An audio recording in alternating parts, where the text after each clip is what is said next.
It was the summer of 1816, a rather dreary, wet summer. This was famously known as the year without a summer. A remarkable group of young English writers holidaying on the shores of Lake Geneva, Lord Byron, Percy Bysshe Shelley, Mary, Percy's young partner. She was only 18 years old. Stuck indoors, the weather was dreadful.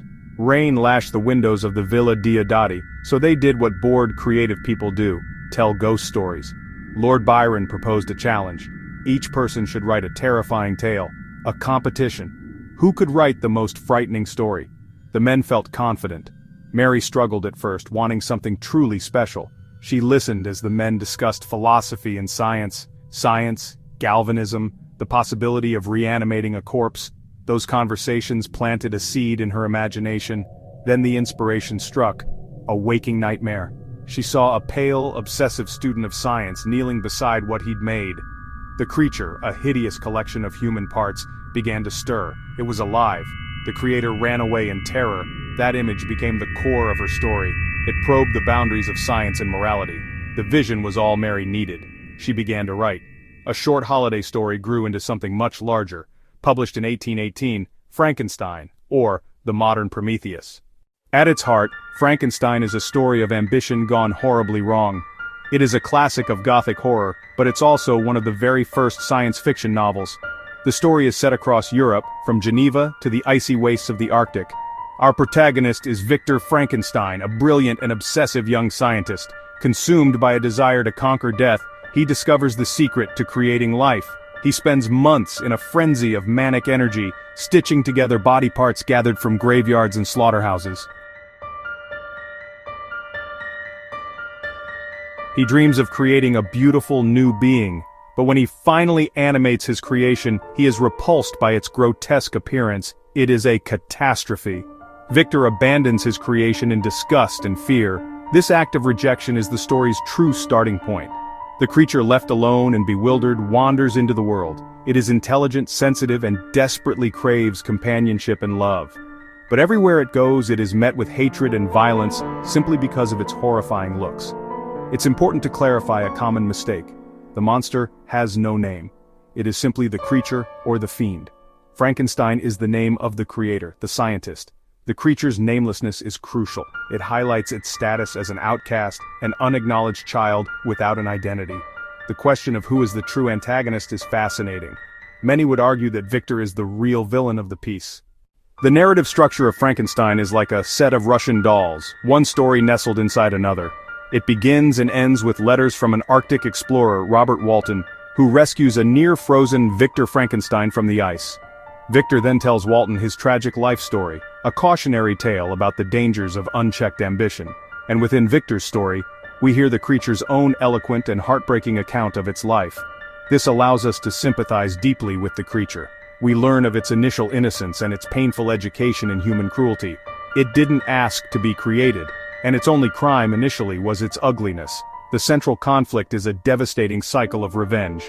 After being repeatedly rejected, the creature confronts Victor. It doesn't ask for much. It pleads for a female companion, someone as hideous as itself, so it will no longer be alone. I am malicious because I am miserable, it explains. Victor at first agrees, filled with guilt, but then, in a fit of horror, he destroys the half-finished female creature, terrified they might breed a race of monsters. This is the final betrayal. In response, the creature vows to be with Victor on his wedding night, a promise it keeps by murdering Victor's beloved wife, Elizabeth. So who is truly responsible for the trail of death that includes Victor's youngest brother, his best friend, and his new wife? The creature is the one who commits the acts, of course, but its actions are a direct result of Victor's failings. Victor is the irresponsible parent who abandons his child. His refusal to love, or even acknowledge the creature, is the root of the tragedy. The story forces us to consider that the true monstrosity lies not in the creature's appearance, but in Victor's human failings. The reason Frankenstein remains so popular, especially in classrooms, its themes are timeless. Every generation finds new meaning. Today we grapple with fears about artificial intelligence, genetic engineering, online alienation. Mary Shelley's novel feels startlingly modern, as if she foresaw the ethical dilemmas that would arise from our own scientific ambitions. It serves as the perfect cautionary tale for discussing scientific ethics, social justice consequences of prejudice. It's a story that grows with the reader. It forces students to think critically about who the real monster is. The story's influence on pop culture is simply immense. When you hear the name Frankenstein, you probably picture Boris Karloff's iconic portrayal: flat-topped head, the neck bolts, the green skin. None of that is in the book. The film cemented the image of the monster in the public imagination collage of different pop culture Frankensteins. That image has been copied, parodied, and paid homage to.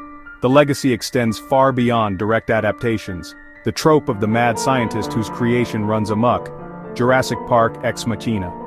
The story's DNA is present in rebellious robots, genetically engineered dinosaurs, and sentient computers. Even the Marvel Comics hero, the Hulk, shares a lineage with Frankenstein's creation, a misunderstood, powerful being who is feared and hunted. The story provides a fundamental blueprint for exploring anxieties about technological progress. Ultimately, Frankenstein haunts us because it holds up a mirror to our own fears and failings. It's not about a monster made of dead body parts. It's about the monster within. It's about the darkness that can emerge from loneliness, ambition, and a lack of compassion. Mary Shelley, at just 18 years old, tapped into a primal fear not of the unknown, but of what we ourselves are capable of creating and then failing to love. That is why, over 200 years later, Victor Frankenstein and his nameless, tragic creation continue to walk with us, forever casting their long dark shadows over our modern world. Frankenstein's shadow stretches far beyond classic novels, horror films. It's woven deep into the fabric of pop culture. Over the decades, creators have reimagined the monster in ways both hilarious and haunting. Take Gene Wilder's Young Frankenstein, a comedy masterpiece that lovingly parodies the old Universal films. Black and white style, putting on the Ritz dance number, it pokes fun at the mad scientist trope, showing Frankenstein can be spooky and silly. Then there's The Munsters, featuring Herman Munster, a gentle giant, flat head bolts in his neck. More interested in family barbecues than terrorizing villages, a symbol of lovable oddness. The Monster Mash, a catchy Halloween hit by Bobby Boris Pickett, turned Frankenstein and friends into chart-topping party guests. The song and its dance Halloween staples, proving the monster's appeal isn't limited to scares. But Frankenstein's influence isn't all laughs and music. In Dean Koontz's modern thriller series, the monster returns in a new form, exploring immortality, morality, scientific obsession in a contemporary setting. Koontz's novels show the story can adapt to any era, always finding fresh ways to challenge and entertain. So, why does Frankenstein keep coming back? How has this story shaped our idea of what a monster truly is? If you could reinvent the tale for today, what would your Frankenstein look like? Let us know your thoughts in the comments. The conversation about monsters, and what they say about us, never really ends. Frankenstein is more than a monster story. It's a journey into the heart of what it means to be human. Are you ready to discover its secrets for yourself, Frankenstein, or the modern Prometheus?